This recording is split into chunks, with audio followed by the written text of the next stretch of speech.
Bienvenidos a un episodio más del podcast Semojal News, medio de difusión para los agremiados al Colegio Médico de Ortopedia de Jalisco. Comenzamos.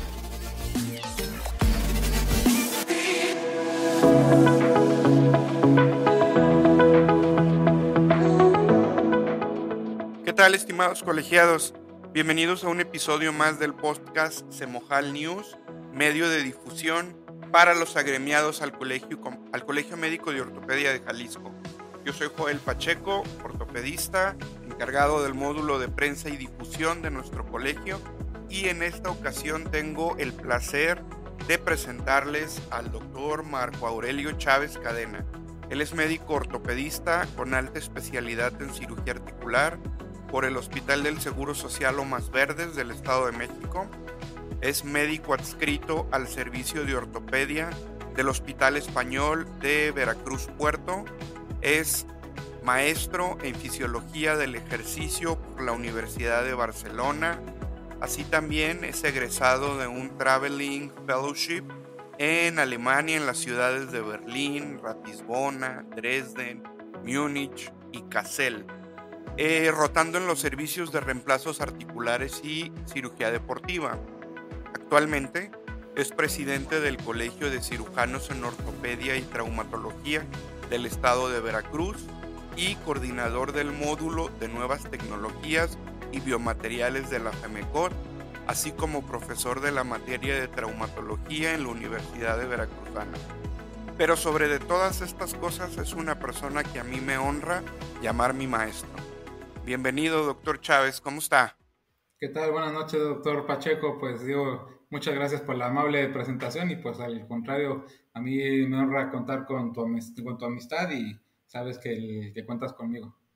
Muchas gracias, mi estimado doctor Chávez. En esta ocasión, estimados colegiados, pues yo creo que con esta presentación está por demás decirles que el tema que vamos a abordar con el doctor Chávez Cadena es precisamente eso: nuevas tecnologías en ortopedia y biomateriales. Y por supuesto, me gustaría iniciar poniendo los puntos sobre las IES. Y me encantaría, doctor Chávez, que nos hablara un poco de qué se habla cuando decimos nuevas tecnologías en ortopedia. ¿Qué hay de nuevo en ortopedia? Bueno, lo primero que hay que platicar es que las nuevas tecnologías no solo se refieren al área quirúrgica, porque un error muy común es que los cirujanos siempre vamos solo a querer las nuevas tecnologías en la parte quirúrgica, y claro que son importantes, pero tenemos que Claro, abrirnos el panorama. Y tenemos que irnos a dividir en partes el actuar de nosotros como ortopedistas. El actuar médico es un proceso como el de una fábrica, que podríamos decir que llega un material, se procesa, se divide y se pasa a unidades donde se le va dando forma para sacar otro producto. De esa misma forma hay un proceso médico desde que el paciente cómo llega, por qué medios llega, cómo se le atiende, el hecho de en la consulta qué herramientas usamos para la exploración, para el interrogatorio, para la comunicación con el paciente, para el diagnóstico. Hay una serie de herramientas también, como pueden ser estudios de imagen, como pueden ser aparatos como el hecho de tener un goniómetro. Para el tratamiento conservador hay también tecnología aplicada, el tipo de jeringas, ultrasonido, aparatos que nos faciliten este tratamiento conservador. El tratamiento quirúrgico, entonces sí, que son las técnicas quirúrgicas y las tecnologías que podemos aplicar. Y en el seguimiento posterior a la cirugía, en todas estas áreas hablamos de una nueva tecnología cuando hay un nuevo proceso dentro de la actividad de la ortopedia. Entonces, básicamente hablamos de procesos nuevos que mejoran uno previo, que ese es el otro punto importante, ¿no? Son procesos que nos traen una mejoría respecto a lo que hay hacia atrás. o sea que mucho de esto, a lo que llamamos nuevas tecnologías, en realidad son tecnologías con las que ya contamos, que hemos venido, perdón, adaptando o modernizando, ¿es correcto? Ese es un punto importante porque de hecho muchas de esas tecnologías podríamos hablar que llevan en el saber de la humanidad mucho tiempo, ¿no? El ultrasonido es una buena idea. El ultrasonido se crea con fines de detectar elementos bajo el agua, principalmente con fines bélicos. Después se usó en medicina, principalmente en otras especialidades, pero hoy por hoy en ortopedia cada vez va tomando más vuelo. Sin embargo, si vemos el porcentaje de ortopedistas que usan el ultrasonido, todavía perfectamente lo podemos considerar como una nueva tecnología en la ortopedia porque todavía está penetrando dentro de la práctica diaria de nuestra especialidad. Antes de entrar, doctor Chávez, concretamente a este primer ejemplo del ultrasonido que nos presenta, me gustaría preguntarle en su experiencia y entre un gran proponente de la utilización de las nuevas tecnologías en ortopedia, ¿por qué el tema suena tan escabroso para la mayoría de los ortopedistas? ¿Por qué suena tan impactante o tan ajeno, por llamarle de alguna manera? Yo creo que uno de los problemas que estamos teniendo es el vertiginoso ritmo que tenemos como ortopedistas en México. Sí, No me dejarán mentir que la mayoría de nosotros trabajamos en una o dos instituciones, o una institución de exacto. medicina privada, o dos instituciones privadas, o aseguradoras, instituciones privadas y además una institución pública. Yo conozco colegas que trabajan hasta en tres instituciones públicas. Entonces, ¿Cómo le hacen? ¿Quién sabe? Pero lo hacen. efectivamente. Entonces, eso nos da poco tiempo para detenernos, hacernos un poco hacia afuera y ver cómo podríamos mejorar los procesos, porque estamos realmente en una forma reactiva, o sea, solo reaccionamos en vez de analizar los procesos Exacto, e intentar mejorarlos. Y como no tenemos tiempo para mejorar los procesos y no nos damos cuenta que eso nos mejoraría la calidad de vida, que ese es el punto. Si nosotros nos diéramos tiempo de detenernos, analizar qué es lo que podemos mejorar dentro de nuestra práctica, y dentro de esas mejorías están las nuevas tecnologías, obviamente, entonces nos daría un poco menos de miedo porque creemos que es complicado, creemos que nos va a quitar tiempo, tenemos dudas sobre la utilidad, y lo que no vemos es que las nuevas tecnologías, la utilidad va a ser en base a lo que yo necesito. No es llegar a copiar lo que hace un colega que probablemente no tenga nada que ver con lo que yo tengo, es ver cuáles son mis problemas y entonces qué tecnologías de las que tenemos ahora me va a resolver mi problema. Si me dejas exacto. ponerte un ejemplo muy sencillo es, por ejemplo, la agenda. Si yo con mi agenda tengo un relajo, si mis pacientes de repente junto pacientes, mi asistente deja espacios sin cubrir, cancelan y no vuelven a estar, no tengo la menor idea de a quién voy a ver ese día. Si yo tuviera una agenda electrónica, podría al mismo tiempo tener en mi computadora, en mi celular en tiempo real, coordinados todos mis pacientes, y en el mismo momento que la asistente cambia el paciente, yo ya lo tengo registrado en mi celular. Entonces, obviamente es un método mucho más efectivo hacerlo, y eso es una nueva tecnología aplicado a un proceso de la medicina que es el control de tus pacientes. Claro. O sea, hablar de nuevas tecnologías no debe de representar para los médicos que todavía se presentan como reticentes a esto, no se trata de cirugía robótica, ni de transmisión a distancia, de cirugías en vivo, ni mucho menos, sino este ejemplo me parece excelente. La agenda electrónica aplicada a la consulta médica, pues en este caso del ortopedista, que somos los que escuchamos este podcast, ¿no es así? Así es. Y otro factor que a mí se me hace importante y que por eso creo que debemos irnos todos subiendo a esta ola es que las nuevas tecnologías tienen procesos y tienen pasos. Y muchas de estas tecnologías ya llevan mucho tiempo desarrollándose. Entonces, estos pasos previos que podríamos ir poco a poco, irlos aprendiendo para cuando después llegue otra tecnología nueva poderla asimilar, si no empezamos a ponerlos dentro de nuestra práctica, va a ser muy difícil o va a ser más complicado para nosotros agregarnos a esta. Y un buen ejemplo es la cirugía navigada o la cirugía robótica. O sea, realmente la cirugía navigada y robótica no tiene nada diferente al uso de una computadora, de un programa que uses para editar audio, como el que puedes usar, por ejemplo, para este programa, o de Sí, video, o un programa para hacer nuestras presentaciones. Pero si nosotros no estamos acostumbrados a usar estas tecnologías, se puede ver como un proceso abrumador. Entonces, exacto. creo que una de las necesidades que tenemos es irnos acercando de forma gradual y progresiva, porque estos cambios no nos van a esperar, y hay muchos cambios que creíamos que iban a llegar hasta dentro de 20 o 30 años y que hoy por hoy, por desgracia o por fortuna, ya han tomado un camino que parece ser que en un par de años van a ser cuestiones que modifiquen totalmente nuestra práctica. Exacto. Doctor Chávez, ¿cree que, o más bien no tanto si cree, sino ya siendo un avesado médico en nuevas tecnologías, qué tan complicado es que los ortopedistas ya consolidados, ya con larga trayectoria, se involucren en esto? Yo creo que no es nada complicado, porque de hecho les va a resolver problemas. O sea, el Claro, punto es que al fin y al cabo, o sea, no es involucrarse a algo que va a ser en detrimento de mi tiempo, de mi calidad de atención como médico. Exacto. Es involucrarse en algo que me va a resolver un problema. Entonces, probablemente, y volviendo al ejemplo de la agenda, pues a lo mejor yo le podría tener que dedicar unas 3 horas a la agenda para entender cómo funciona y ponerme de Claro. acuerdo con mi asistente, que la trabajemos. Pero una vez que esa agenda esté funcionando, me va a ahorrar una cantidad de tiempo tremenda. Exacto. Y, y yo creo que no es una cuestión de edad, de hecho creo que es más una cuestión de actitud y de darse tiempo y poderse dar un poco de espacio, alejarse un poco y ver el panorama completo. Ahora en el reciente curso de Veracruz, en una de las pláticas tuvo un ejemplo que me encantó, precisamente hablando de la reticencia de los ortopedistas ya con más trayectoria, y es esto de que por más trayectoria que tengan, todos traen un teléfono inteligente en la mano o en la bolsa, y todos lo utilizan, y todos mandan mensajes, y todos entran a redes sociales y ven videos y los comparten. Y entonces, pues esto es ya la mitad del camino recorrido. Entonces, yo lo traigo a colación y lo comento con mis compañeros y como que sí se les abren los ojos, como diciendo, ah, caray, sí es cierto, sí estoy involucrado con tecnología. Entonces, como que esa reticencia ya disminuye y dicen, oye, pues sí es cierto, a lo mejor, pues a lo mejor sí le podemos entrar a las novedades, ¿no? Lo que pasa es que si uno lo ve como todo en la vida, nosotros tenemos que pensar que al fin y al cabo esto funciona de la misma forma que funciona nuestra mente para todas las actividades de la vida.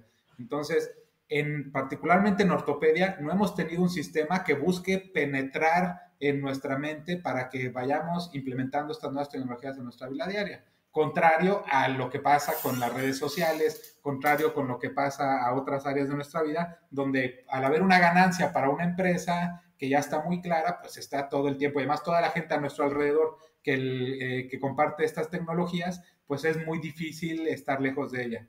Entonces, de la Claro. misma forma, lo que tendría que pasar es que nosotros, al haber cada vez más ortopedistas que abracen estas tecnologías, pues van a empezar a hacer algo más habitual, ¿no? De acuerdísimo. ¿Qué le parece, doctor Chávez, si ya entramos en materia y empezamos a hablar concretamente de varias de estas tecnologías que ya tenemos a la mano? Y me gustaría empezar precisamente por esto, por todo lo que podemos tener en nuestro celular de tecnología, de avances, de beneficio para nuestra práctica profesional como ortopedistas. Sí, claro. De hecho, yo puedo decir que para mí el celular es una herramienta de trabajo continua. Creo que el celular nos crea una serie de ventajas y una serie de problemas, que eso también hay que ponerlo sobre la mesa, porque claro que la tecnología puede crear problemas, pero lo que tenemos que hacer es buscarle soluciones. Entonces, Claro, yo te diría, hay un área del celular que es el área de comunicaciones. Y cómo manejas tus comunicaciones con el celular, te guste o no te guste, es parte de la práctica de la ortopedia en nuestros días. Entonces tú podrás ¿ok? ser de los que pones pues lo de los que pones en tu imagen de WhatsApp, este es solo para urgencias, no se atienden cuestiones de pacientes, o podrás Claro, ser de los que les das permiso a tus pacientes para que te hablen todo el día, ¿no? exacto. Entonces, pero hoy por hoy es indiscutible que podemos utilizarlo. Entonces, te puedo decir que, por ejemplo, yo en el celular lo he usado para dar consultas en línea con pacientes que están de vacaciones en otro continente o se fueron a vivir a otro lado y a través de ahí damos la consulta. Entonces, esa área es importante. O cuando tienes un paciente que por algo te preocupa y quieres estar en contacto con él, pues el hecho de que te puede estar enviando fotos y que sepas si entonces lo tienes que citar, que lo tranquilices, eso también es una ventaja. Entonces, todo el área de comunicaciones y de tecnologías, pues bueno, yo creo que es el que entendemos tal vez de forma más sencilla. Pero hay Claro, otras áreas.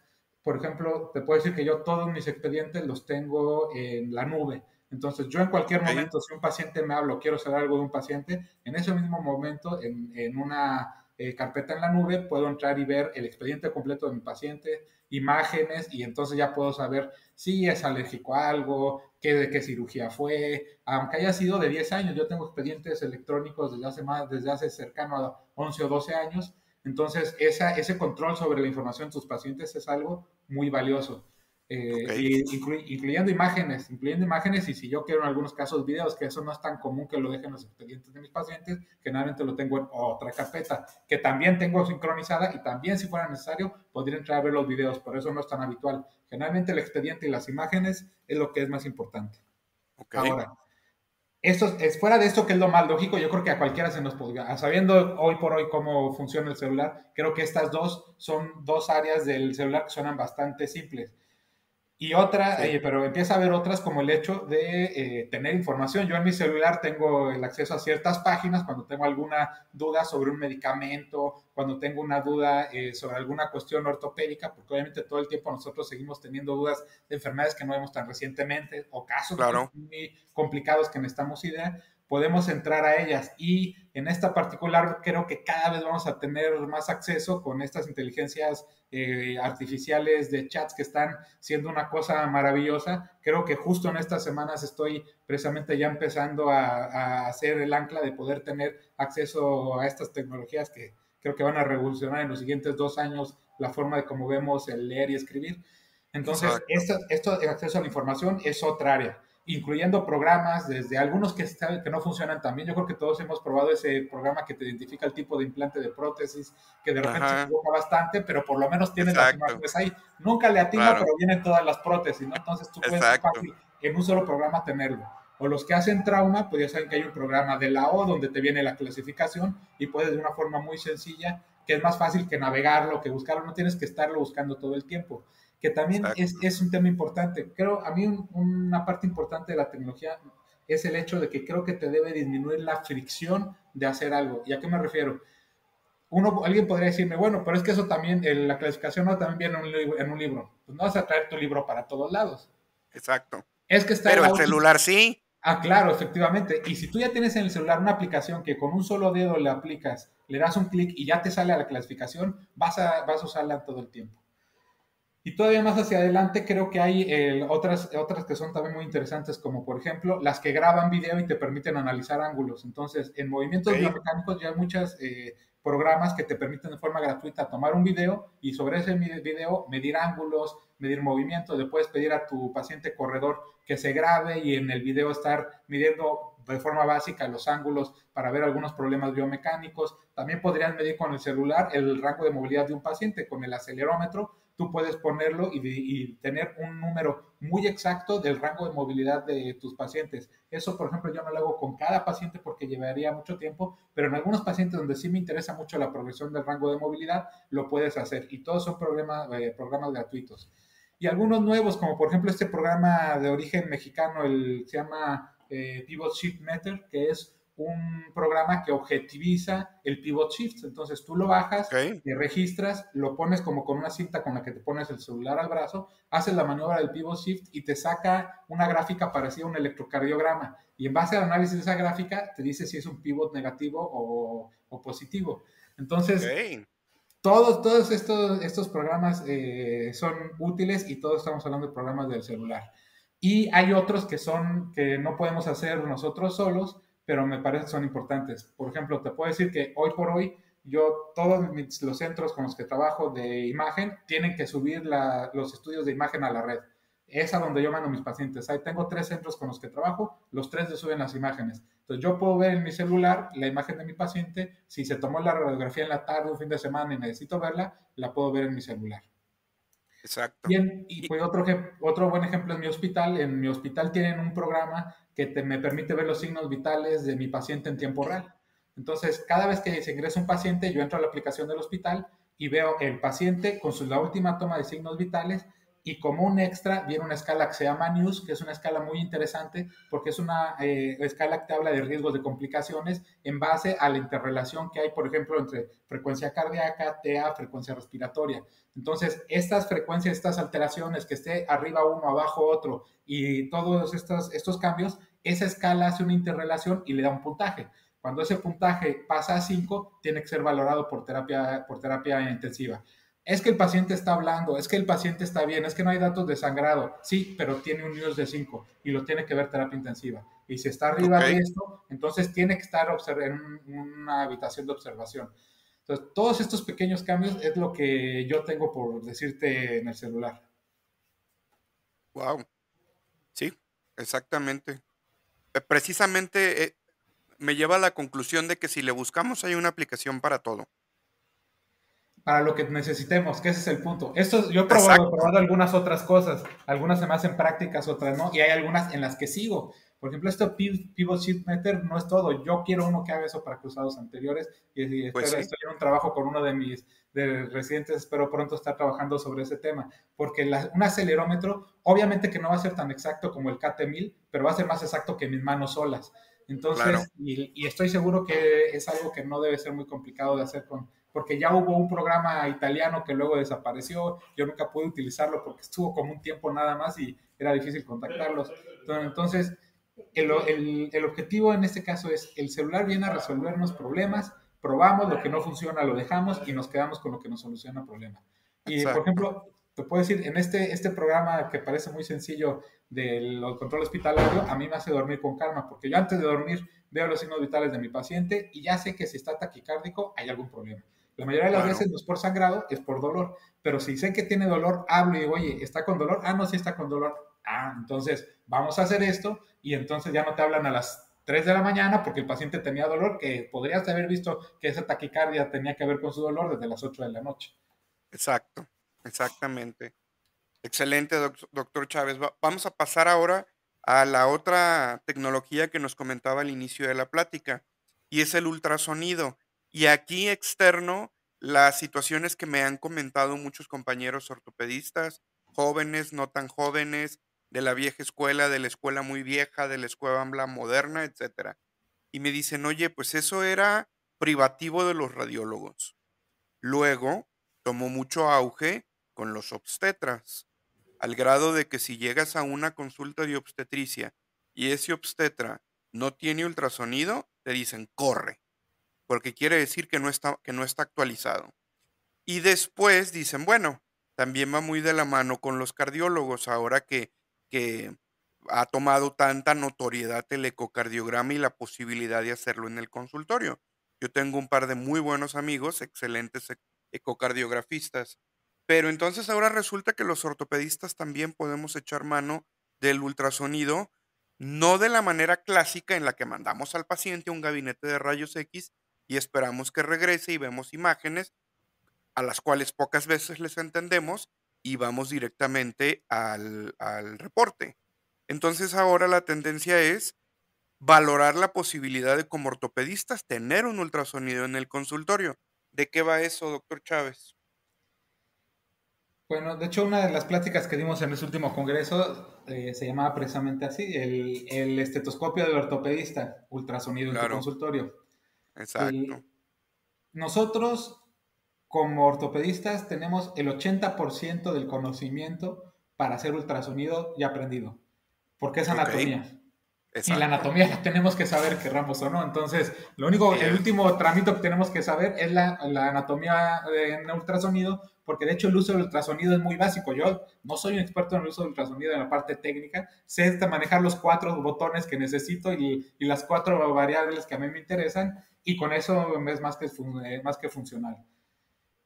Creo que también es, del mismo modo, es una herramienta que debe de utilizarse en base a tus necesidades. Creo hay especialidades donde cada vez es más importante, otras donde puede tener Sí, menor utilidad y tú tendrás que decidir qué tan importante es para la utilidad, pero podría darte como un ejemplo. Yo no imagino hoy por hoy un médico que se dedica a lesiones deportivas y que no tenga un ultrasonido. Me parece que sí es una deficiencia. O sea, creo que sí es ya suficientemente importante para hacerlo. Claro, hay algunos que lo que tienen es dentro de su personal alguien muy cercano. No me refiero a un radiólogo que esté en un gabinete. Sería casi o tu rehabilitador o alguien más o que estuviera en tu gabinete al lado de ti y que te pudiera asistir para los procedimientos invasivos, por ejemplo, claro. pero creo que es básico y fundamental. Y es una herramienta más, es una herramienta de diagnóstico, es una herramienta de tratamiento y es una herramienta de comunicación con el paciente. Porque el paciente Ok, puede ver, tú le puedes explicar y me diría, bueno, es que el paciente no sabe. Tú le dices, si tú le pones el ultrasonido y le dices, el ultrasonido, lo negro es agua y mire cómo todo esta área que tiene aquí, le congelas la imagen, lo mides y vea cómo tiene 4 centímetros cúbicos de líquido ahí y ahí no debería haber líquido. el paciente lo entiende, no tiene que ser radiólogo, y lo ve, y él ve, y ve el círculo negro, y lo puede ver perfectamente. Y eso es algo que al paciente le gusta. Este es otro punto. Muchas de las herramientas de las nuevas tecnologías, en una de las áreas donde ayudan, es en la comunicación con el paciente. Porque Ok, el paciente tiene derecho a saber lo que su enfermedad, y una forma visual es mucho más efectiva que las palabras en muchas de las ocasiones, sobre todo en una especialidad como la de nosotros, que es una especialidad de tocar y de ver. así es, exactamente. Entonces, ¿qué pasa con los ortopedistas que no dedicamos el 100% o ni siquiera el 90 o el 80% de nuestra práctica a atender deportistas? Creo que tienes que ver el porcentaje de los pacientes que ves. Por ejemplo, te voy a dar ejemplos de donde yo creo que el ultrasonido es muy útil. Pacientes que vean, los que vean pacientes de hombro frecuentemente. Ok, Sí, pacientes que hagan infiltraciones frecuentemente donde sea una ventaja el ultrasonido, como cadera. La cadera se puede infiltrar perfectamente con ultrasonido en el consultorio, no necesitas un fluoroscopio, que sería la otra opción. Ese sería otro buen ejemplo. ok. Y aunque no veas deportistas, si ves pacientes con lesiones musculares frecuentes o infiltraciones que quieras guiar, que yo creo que no todas las infiltraciones es indispensable guiarlas, pero hay algunas donde es muy útil. Y de ahí en fuera te puede servir, si ves también, por ejemplo, mucha patología de muñeca, aunque es un poquito más complicado hacerla, te puede servir para el tobillo también perfectamente. Y creo que en base a las enfermedades que veas, aun si no eres estrictamente de lesiones deportivas, si ves mucha lesión de hombro es una buena idea, si ves muchas lesiones ligamentarias y tendinosas, en general es una buena idea. ¿Cómo podemos conciliar esto desde el punto de vista legal con nuestra práctica profesional, doctor Chávez? Es decir, hasta el momento, hacer ultrasonido no es algo que venga de la mano de nuestra currícula para formarnos como especialistas. Y si bien es cierto, no le vamos a dar un reporte al paciente con nuestra rúbrica diciendo que es un reporte de un estudio sonográfico, pero sí lo tenemos que documentar en nuestro expediente. ¿Qué hay de eso? ¿En qué estamos? Ese es un punto muy importante. Aquí hay dos factores, de hecho, que también me ha tocado leerlo mucho en los colegas de Estados Unidos, porque tú pones sobre la mesa un tema, pero ahí falta bien el otro tema, el económico. Entonces, Claro, puedo decir que, por ejemplo, yo no cobro mis ultrasonidos y tal vez está mal, pero es algo que, por ejemplo, si uno entra a los lugares donde discuten temas los médicos americanos, una de las cosas que dicen es cómo cobrarlo, porque ya ves que todo allá es por aseguradora y por exacto. códigos. Y códigos, Entonces, exacto, así, exacto. hay un código para que puedan cobrarlo y pues nosotros deberíamos en algún momento de poder cobrarlo también. La parte legal yo no le vería ningún problema y te voy a decir por qué, porque al fin y al cabo, y eso es importante, lo más importante en ortopedia hoy por hoy, a pesar de todos los avances, sigue siendo la clínica. Y yo Claro, sé que a veces cuando nuestros maestros nos los dicen y uno es un R4 que cree que ya tiene resuelta la vida y le suena como un tema, le suena como un lugar común y como me lo dicen porque me lo tienen que decir, pero cuando sales a la vida y te das cuenta que es cierto y que una resonancia magnética con un bolobán en la raíz de L5 y que no le duele es posible, y que un paciente con una hernia chirulera de un 10-20% tiene una radiculopatía tremenda, te das cuenta sí, que lo más importante es la clínica y eso sigue siendo. claro. Entonces, fuera de, mientras tú tengas en tu expediente una buena exploración clínica, un buen análisis de por qué tiene el paciente, el ultrasonido es un complemento. Y al ser un Claro, método no invasivo que no somete a riesgos al paciente porque ni siquiera lo somete a radiación, hay que pensar que hasta exacto, la radiografía someten al paciente a un riesgo menor, pero es un cierto riesgo. En ese momento es totalmente inocuo para el paciente y no favorece ni errores diagnósticos ni nada porque solo es una forma más de reunir datos sobre el paciente. Entonces, si no hay ningún problema porque al fin y al cabo tú tienes la base de tu diagnóstico hecho con el interrogatorio y la exploración física. exactamente, que es justamente a lo que quería llegar. Es una situación de ganar-ganar, porque es un elemento, es una estrategia que hace más competitiva nuestra práctica, más vistosa probablemente, y definitivamente, precisamente eso, inocua, que ya si lo cobramos o no lo cobramos, o lo incluimos en la consulta o demás, pues definitivamente es una gran estrategia para orientarnos y para justificar un diagnóstico o probablemente justificar un estudio de imagen de otras características o a lo mejor un ultrasonido hecho por un radiólogo, ¿no? De hecho, ese es el punto. Yo no he dejado de enviar pacientes a ultrasonidos por radiólogos. Esa es la clave. O sea, yo todavía hay pacientes que los envío. Porque cuando quiero un informe, porque me interesa una segunda opinión, cuando creo que es algo que sale más allá de mis capacidades, por ejemplo, yo no soy un médico de tumores, entonces obviamente que en cualquier momento, en cuanto me parece que estuviera pisando un terreno que podría ser de ese aspecto, yo sería el último en decirle al paciente que sé lo que estoy viendo. Y Claro, eso es muy importante al fin y al cabo. Y quiero aprovechar el tema para complementar algo que me preguntaste. Tú me preguntabas sobre por qué era de repente difícil la adopción de las nuevas tecnologías, y eso también ya está estudiado, no solo en medicina. Las nuevas tecnologías tienen un proceso psicológico y sociológico de adopción. O sea, hay ajá, varias teorías que te engloban y te dicen cómo son. Tú estás expuesto a una tecnología, luego te haces una idea sobre esa tecnología y luego la implementas. Y son claro, dentro de esos tres pasos, creo que es donde tenemos que buscar la forma para batir las dificultades. Y el ultrasonido es un buen ejemplo porque al ser un método tan inocuo, es algo que doy siempre en las pláticas cuando hablo de ultrasonido, hay una guía que es la guía europea de ultrasonido musculoesquelético, que es una cuestión absurdamente sencilla de cómo hacer sí, ultrasonido. O sí, sea, no hay forma más sencilla, es una imagen de la posición del paciente, una imagen de dónde está el transductor y una imagen de lo que estás viendo en ese momento con rayitas de qué es cada cosa.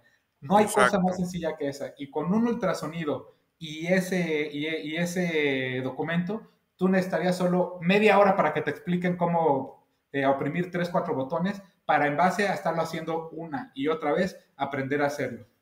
claro. Claro, definitivamente. Y esto es muy cierto lo que comenta de la adopción de las nuevas tecnologías. En algún episodio platicábamos que incluso para las técnicas quirúrgicas somos de los países y de las especialidades que más se tardan en adoptarlas con un promedio de 14 años. Es de que una nueva técnica se identifica y se hace pública en lo que la conocemos, la adaptamos a nuestra realidad y empezamos a utilizarla, pues sucede una buena cantidad de tiempo.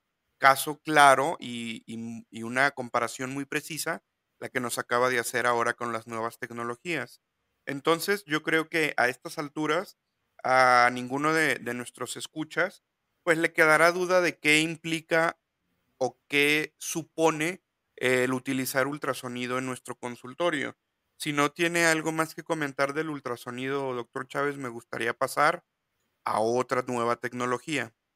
Pues digo, nada más decir que como todo, lo ideal sería hacer cursos y creo que es lo que debemos de buscar, como está pasando con nuestros colegas de ortopedia pediátrica, que sí hacen Sí, un tipo de ultrasonido muy especializado, que sí necesita claro. un curso, que es el de displasia de cadera por Ujú. las cuestiones técnicas y tan específicas, y lo ideal sería hacer cursos, pero creo que a veces hay que tener una diferencia entre lo ideal y lo posible, siempre hacer lo posible buscando lo ideal, pero no dejar Claro, de hacer lo posible porque no tengo lo ideal, nada más.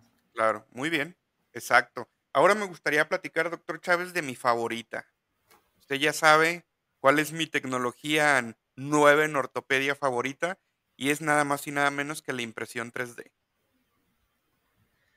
Pues digo, la verdad es que es uno de los ejemplos, yo creo que es uno de los ejemplos de cómo las nuevas tecnologías han empezado a moldear la forma en que realizamos la ortopedia y además también es un buen ejemplo de cómo necesitamos ir por pasos, no podemos estar en B si no podemos estar en B si no pasamos por A, ni estar en C si no Claro, pasamos por B, es difícil brincarla. Entonces, la impresión 3D, hay cosas sencillas que podemos hacer que cualquiera de nosotros podríamos empezar a hacer mañana. O sea, sería pedir una impresora que nos llegara mañana, porque ahora te llega mañana todo por estos servicios en línea. Y, exacto, claro, y después de eso, viendo videos, cualquiera de nosotros con herramientas gratuitas podría imprimir. Nos llevaría un buen tiempo si no tuviéramos quien nos asistiera, pero otro objetivo otra cosa importante en las nuevas tecnologías es que creo que debemos empezar a tener grupos que faciliten este traslado de tecnología. Y eso es algo en lo que debemos de trabajar en los colegios. los colegios deben de ser el punto medular, la piedra de toque para poder estar aumentando el número de ortopedistas que tienen acceso a estas tecnologías. En mi opinión, ese es el camino.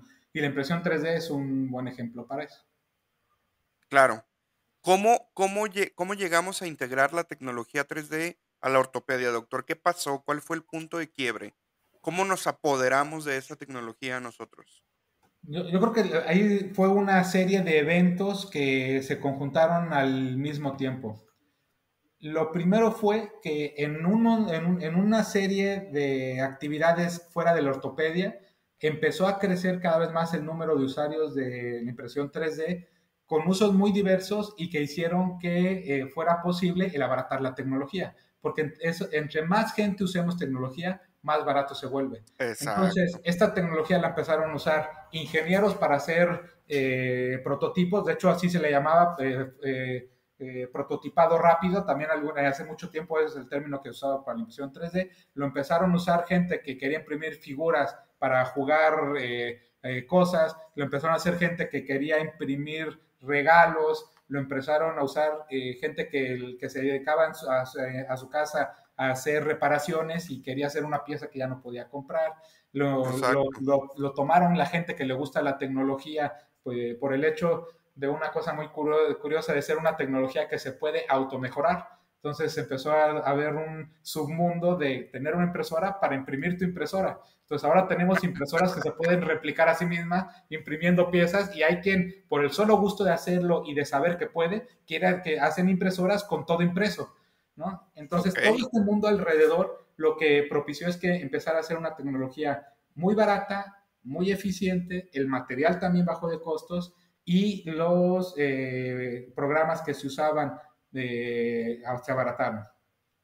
Ahora, en el área de la medicina también te empieza a pasar algo similar y empiezan a desarrollarse programas que se usaban para procesar imágenes 3D de forma gratuita, que hay algo que mencionar en este tema, que es lo que se llama el software libre o el open source o el código abierto, que creo que ha favorecido muchas del crecimiento de estas tecnologías en todos los ámbitos, impresión 3D, inteligencia artificial, realidad virtual y aumentada.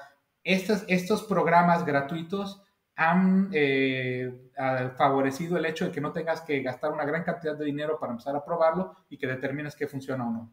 Entonces, empiezan a desarrollarse estas tecnologías en otras ramas del conocimiento, empiezan a haber tecnologías médicas porque al fin y al cabo los ortopedistas somos cirujanos totales absolutamente visuales y Sí. sensoriales en cuanto a las manos. Hay trabajos sobre la propiocepción y sobre las habilidades motoras en ortopedia y el hecho de tocar. ¿Cuántos de nosotros no hemos hecho cirugías poniendo un dedo y diciendo, ah, mira, aquí es? Ujú. Y el Sí, puro sí, sí, tacto es lo que nos dice sí. dónde estamos. Entonces, somos Claro. una especialidad que la tridimensionalidad está en el tuétano, Claro. valga la comparación.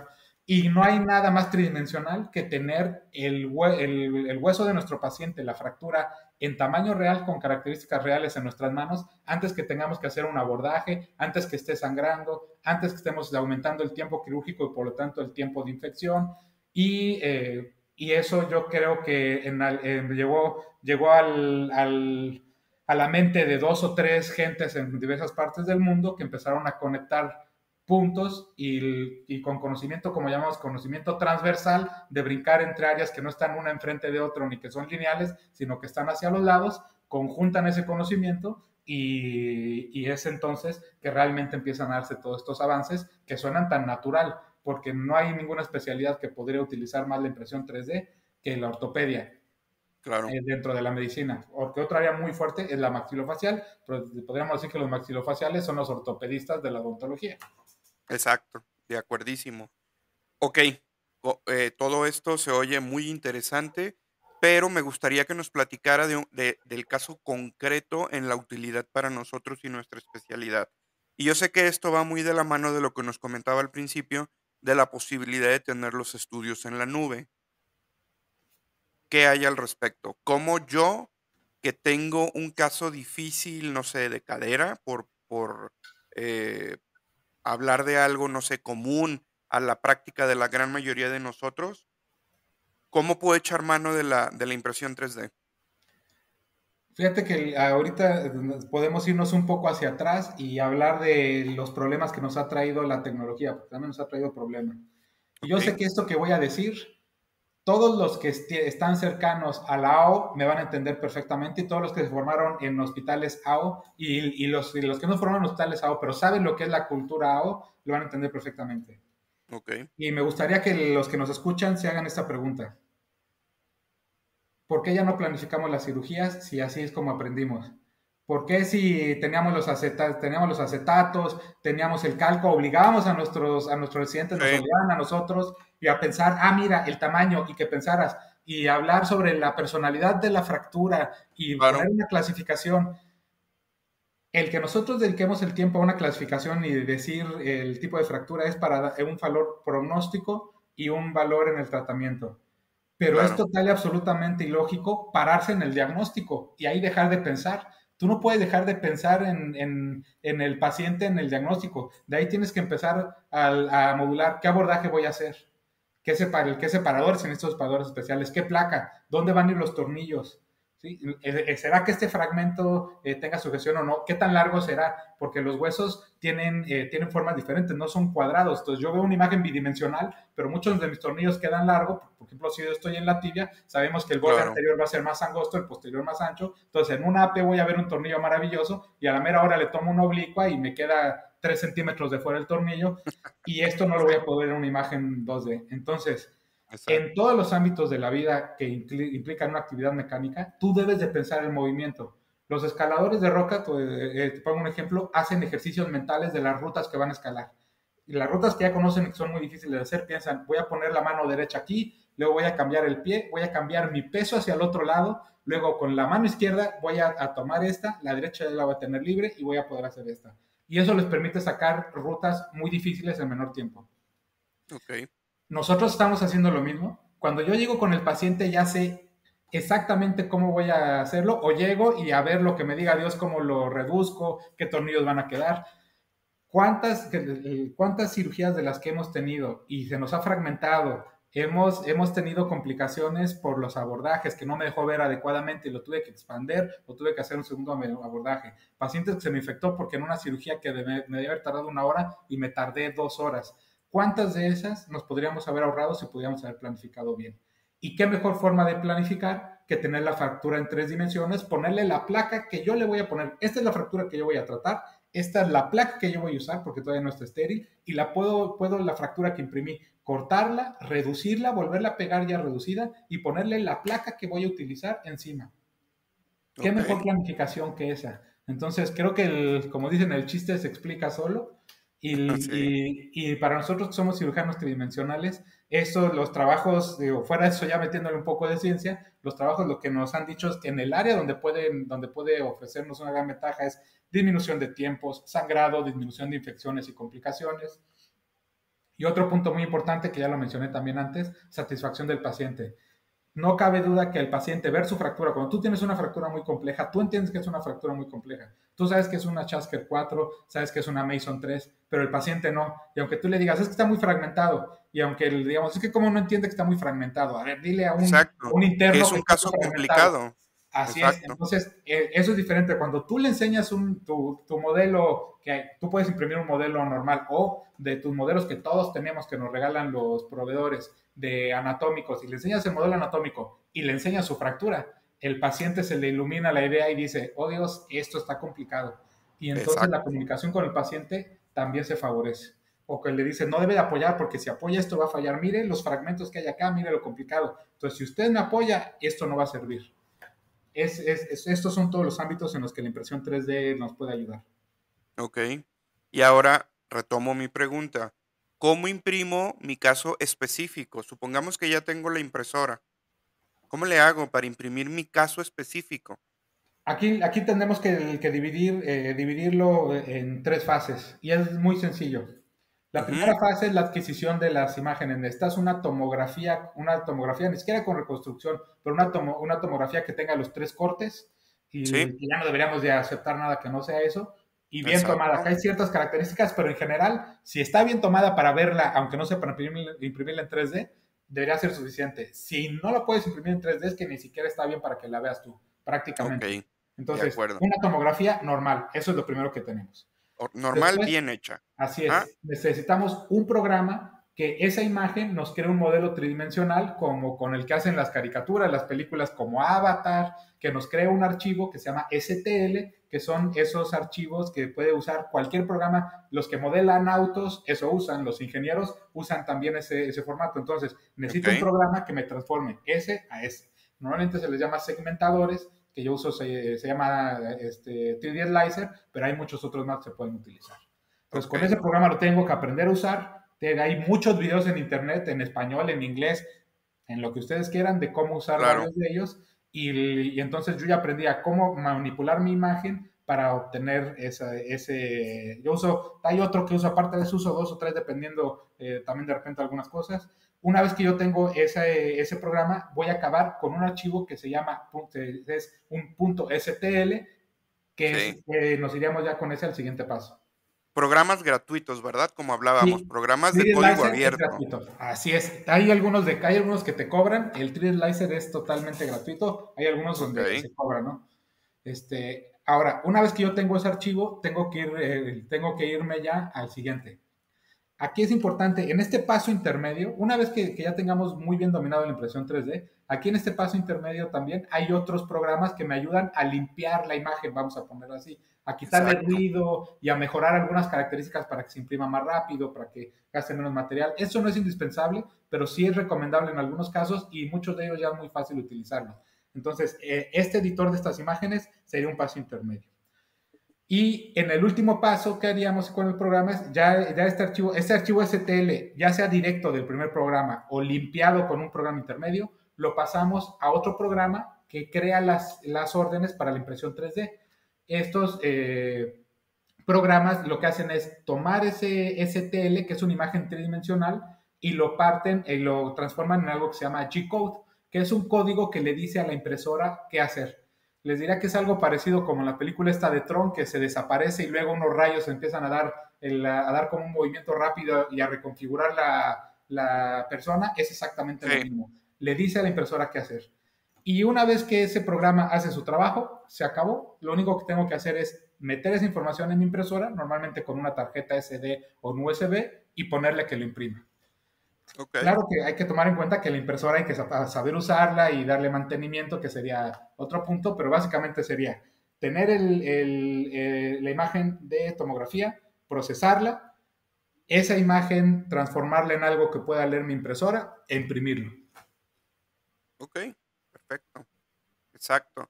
Y es algo que me imagino que actualmente se debe estar simplificando y simplificando y simplificando hasta que sea algo verdaderamente sencillo. Pues, de hecho cada vez las impresoras son de mejor calidad y con menor mantenimiento o Más detalle. intuitivas incluso, ¿no? Así es, efectivamente, más intuitivas. Y ahí sí, gastando un poco más, puede uno conseguir algunas más fáciles. Ahora, también cada vez hay más lugares en diferentes partes de la República que pueden darle mantenimiento a tu impresora para que te olvidaras de esa parte tú, ¿no? También ese es otro Claro, punto a tomar en cuenta. excelente, excelente. Muy interesante. ¿Y qué más, doctor Chávez, de nuevas tecnologías? Bueno, hay algo importante. Esta idea, por ejemplo, de transformar imágenes a 3D, lo que le estoy dando, o sea, todo lo que le estoy diciendo es la información básica y rasa, pero obviamente esto Sí, se potencia por 10. Entonces, quiero darles algunos ejemplos de cómo se potencia esto por 10. Una vez que hacemos esto, también con un poco de conocimiento más, podemos hacer guías, porque puedo ok, tomar la imagen en 3D y en base a la imagen en 3D hacer una guía anatómica al paciente con la forma del hueso del claro, paciente, que tenga los orificios, que tenga los espacios para la sierra exactamente donde yo quiero. Entonces, las guías anatómicas también se hacen con esto.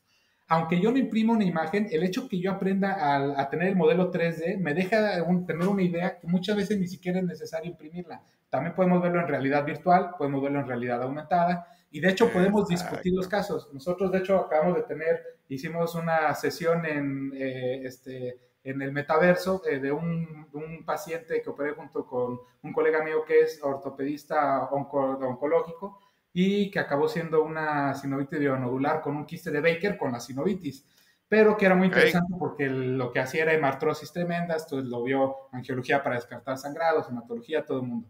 Pero las imágenes que teníamos del angiotac, de la resonancia magnética, las transformamos con estos programas y con otros programas similares a imágenes tridimensionales en el metaverso, más un programa de anatomía que nos permite ver disección en cadáver, y en un solo cuarto virtual puedo tener yo la resonancia en 3D, que puedo hacer cortes. La resonancia en 3D es como, imagínate, yo reconstituyo la resonancia, la imagen en 3D, y luego pongo una ventana que me permite en cualquier plano, como voy pasando la ventana, ver un corte en la ventana que estoy moviendo con mi mano en cualquier plano.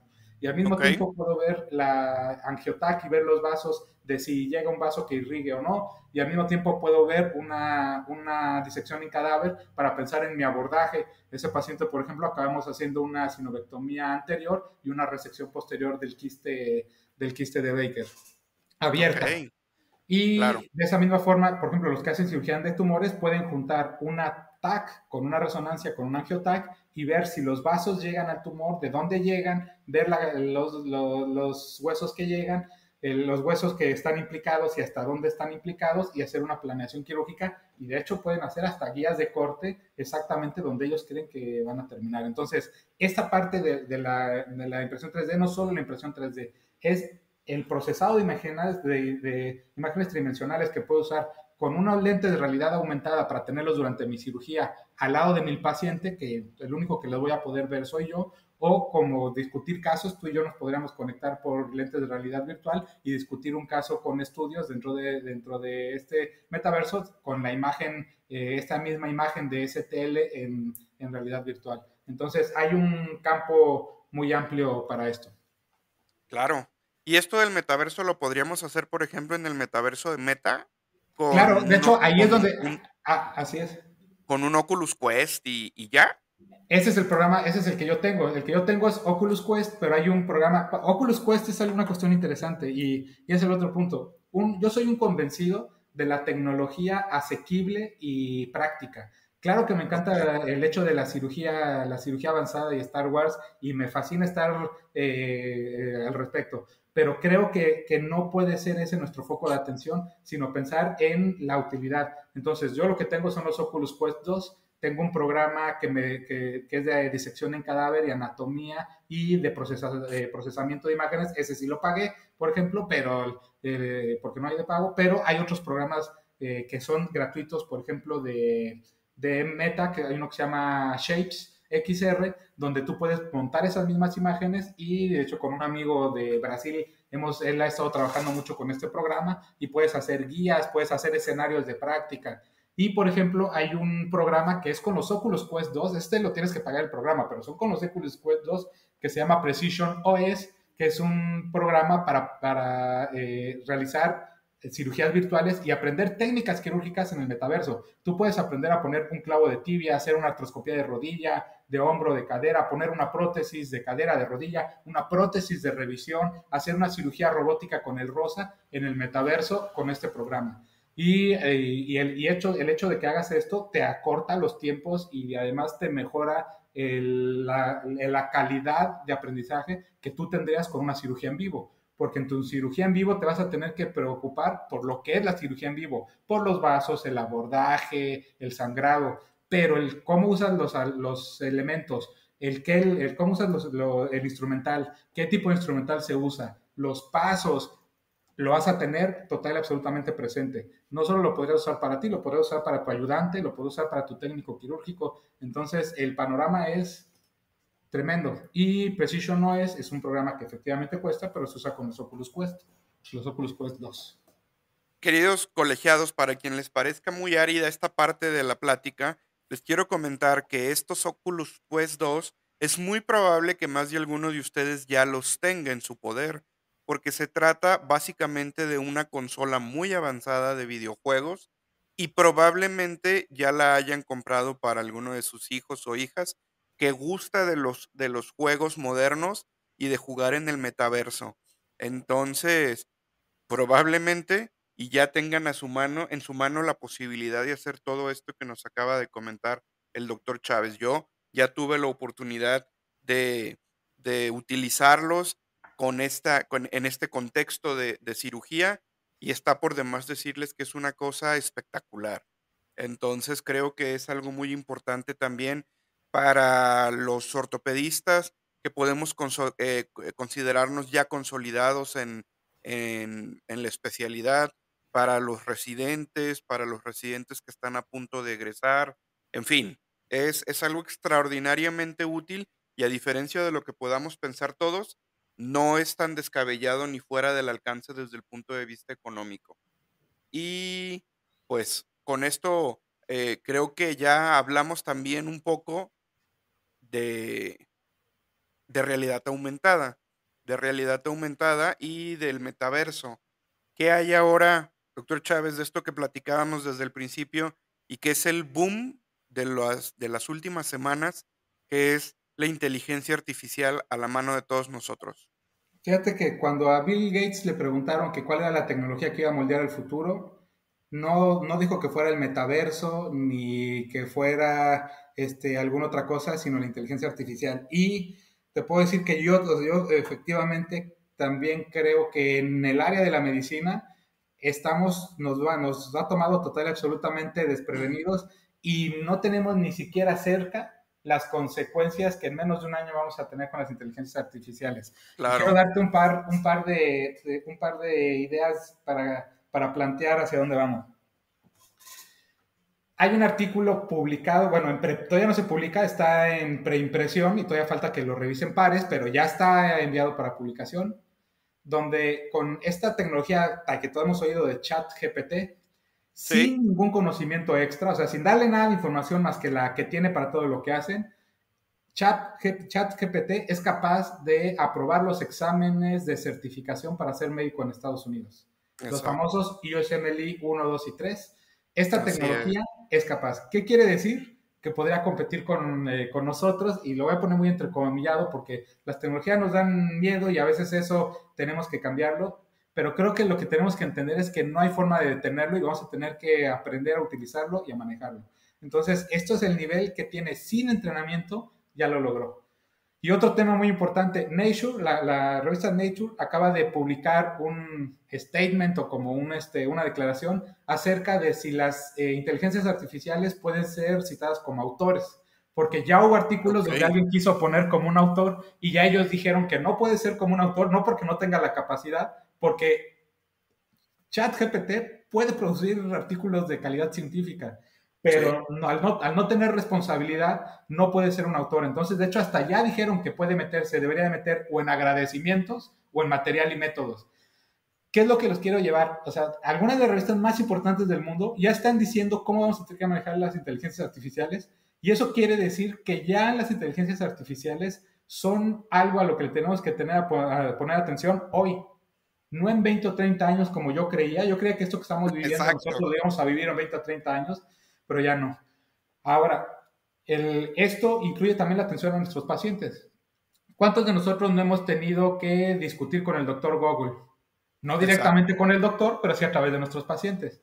¿Cuál es claro. uno de los principales problemas de Google? Todos sabemos que Google tiene una calidad de información en general muy mala, o sea, 80% de páginas basura y 20% de páginas que realmente servirían como para una discusión médica, ¿no? Y creemos que esto nos defiende bastante bien porque la mayoría de las veces el paciente llega con información que casi es muy fácil de mentirla.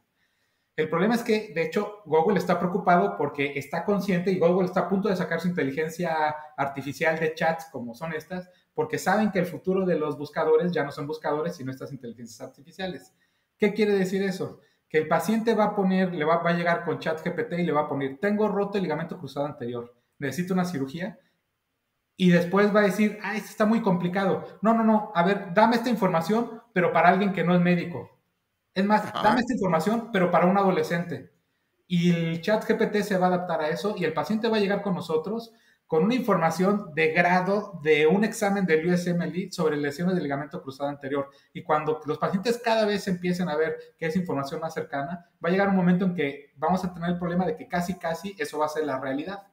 La realidad de lo que es la medicina va a acabar siendo lo que diga la inteligencia artificial, cosa la cual es muy peligrosa y poco deseable, pero nosotros tenemos que estar preparados para saber cómo reaccionar y entender que esta forma de interactuar con la información es importante. Nuestros trabajos con nuestros alumnos, ¿cómo le vamos a decir cómo vamos a poder verificar que no lo hicieron con este? Tenemos que encontrar nuevas formas de saber si alguien leyó o no leyó, formas de dejar trabajos. Háganme un ensayo sobre tal tema y yo voy a perder 3 horas de mi tiempo leyendo un ensayo que hizo la inteligencia artificial. Porque Exacto. aunque se están empezando a ver formas de detectar plagios con estas tecnologías, pues para empezar no las hay todavía que sean muy efectivas. Y una vez que las haya, vamos a tener un problema hasta filosófico de que el juez es el jurado y el implicado. Entonces, Ujú. porque la forma de revisar una de estas tecnologías de plagio solo podría hacerse a través de una inteligencia artificial. Entonces, la Exacto. inteligencia artificial me va a decir que ese artículo no está hecho en base a plagios de una inteligencia artificial. Sí, exacto.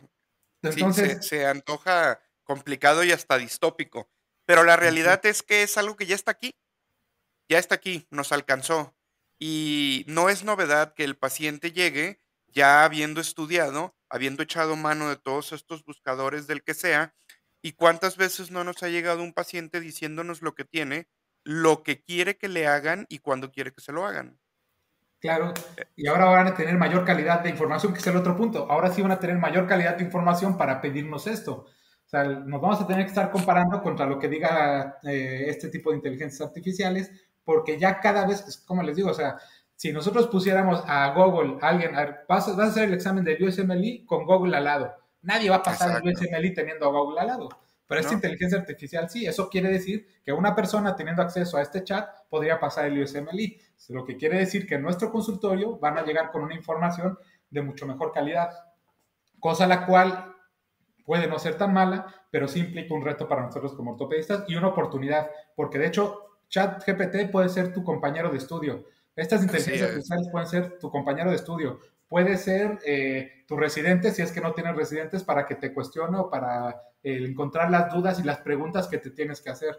Si tú hace mucho tiempo que no estás en el ámbito de la enseñanza y te dedicas a hacer, no sé, cirugías de prótesis de rodilla y le pones al programa que te hable avances en prótesis de rodilla, probablemente en vez de que te pongas a leer 1000 artículos para ver hacia dónde va el asunto, esa inteligencia te podría perfectamente orientar hacia qué artículos ya de forma más selectiva buscar y actualizarte. Entonces, el campo es muy grande, pero sí es algo que hay que tomar en cuenta y no es una cosa futura, no es una cosa como que no, eso no es mayor problema, es una cosa que ya está aquí y que Exacto. su uso va a ser cada vez, pero cada vez se va a regar como pólvora porque se está usando para un montón de actividades de muy alto nivel. Programadores, muchos de los programadores están programando con el chat GPT o revisan su programación con él. Sí, Abogados, ya hay casos donde se han resuelto casos en base a ChatGPT y ChatGPT es el que le saca. Llega el abogado y le dice, a ver, oye, esto es lo que pasa, dime cuál es la mejor solución. Y el abogado obviamente lo tiene que revisar, pero se ahorra un montón de trabajo porque en vez de hacer toda la exacto. búsqueda,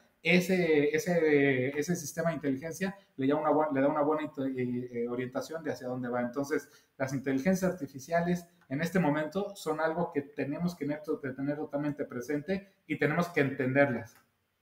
Exacto, definitivamente. Como bien comentamos, es algo que ya está aquí y no nos queda más que entenderlas y tratar de integrarlas a nuestra práctica porque no nos van a permitir a que nos demos el lujo de pensar si sí lo hacemos o no. Me gustaría, de hecho, por ejemplo, dejarte una cereza del pastel y lo que yo creo que puede acabar pasando. Hay un concepto que se llama cerebro digital. ¿Sí?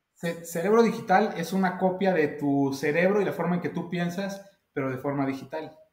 Y es Ok. una cosa muy curiosa porque de hecho yo creo que una de las mejores formas de hacerlo es con lo que llaman texto plano, que es un texto sin formato, no Word, no ninguna otra cosa, Ujú. texto lo más bruto posible, prácticamente lo más simple Sí, posible, con un lenguaje que se llama Markdown, que es como que unas reglas de lenguaje muy sencillo, y con lo que llaman Wikilinks, que son estos enlaces que son los que unen Internet. Internet está unido porque si tú le das clic en un punto, está conectado a algo más, que está conectado a algo más, que está conectado en algo ujú, más. Entonces, todas esas conexiones realmente son pequeñas piezas de información que tienen relación entre ellas y todas ellas están unidas.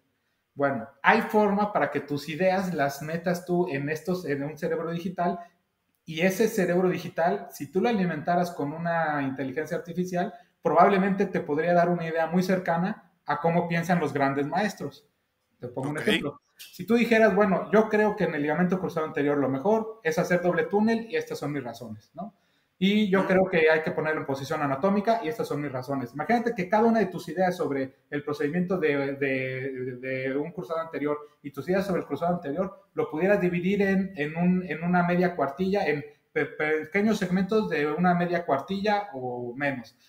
¿Por qué pones el túnel en posición anatómica? ¿Y por qué haces doble túnel?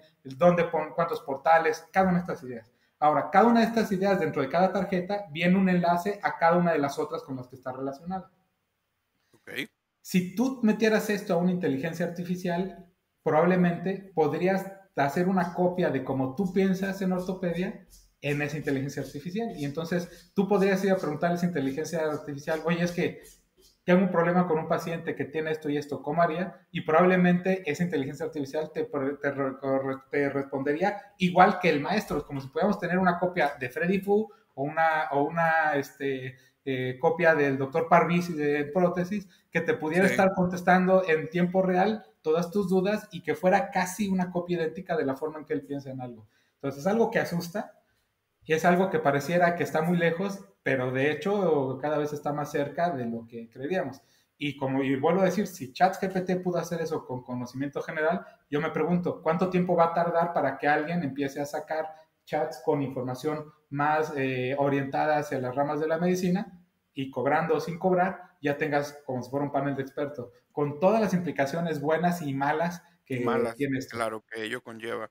El futuro está aquí, maestro, ya. Así es, nos alcanzó y nos alcanzó antes de tiempo.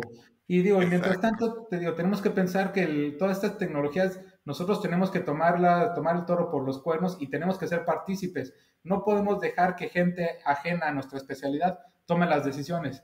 Yo no puedo dejar que me estén dando la tecnología que es más económicamente redituable para una empresa o que es más fácil producir para alguien. Yo necesito que me den la tecnología que resuelve mis problemas, ni puedo estar Claro, dejando que una tecnología que resuelva mis problemas sea prohibitiva en costo porque entonces de nada sirve.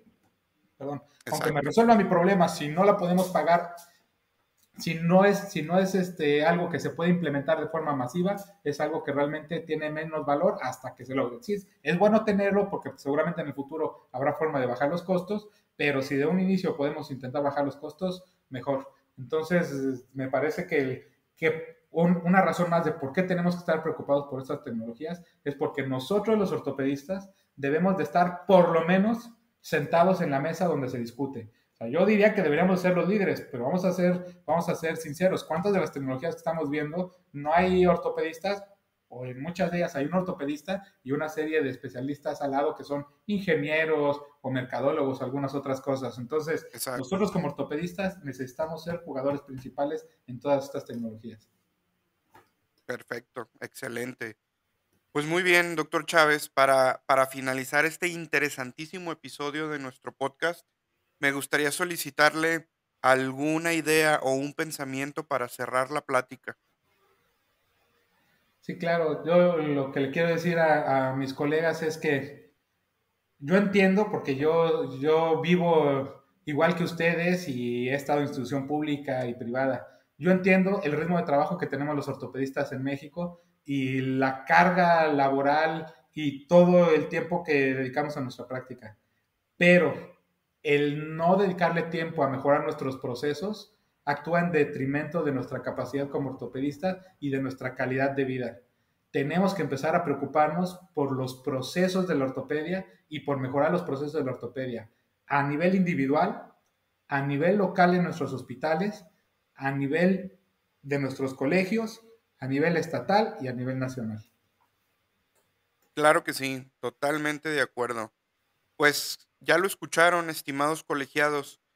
Así se habla de nuevas tecnologías con un apasionado de la tecnología en general y un destacado ortopedista. No me queda nada más que agradecerle al doctor Marco Chávez, cirujano de reconstrucción articular y bueno, todas las medallas que se puede colgar de todo lo que ha logrado en su carrera profesional, doctor Chávez. Le agradezco de corazón este tiempo que ha dedicado para platicar conmigo para platicar con los agremiados del Colegio Médico de Ortopedia de Jalisco, y no me queda más que reiterarle mi amistad, ahora la amistad de mi colegio y las puertas siempre abiertas para estar involucrado con lo que hacemos técnica y académicamente en el Colegio Médico de Ortopedia de Jalisco. Estamos en contacto, estimados colegiados. Como en todos los episodios, les pido por favor que nos escuchen, que nos compartan y si es posible, que nos dejen un comentario. Muchas gracias por escucharnos. Saludos a todos y saludos especialmente al hermoso estado y específicamente al puerto de Veracruz. Estamos en contacto. Nos Muchas vemos. gracias a todos y felicidades. Gracias.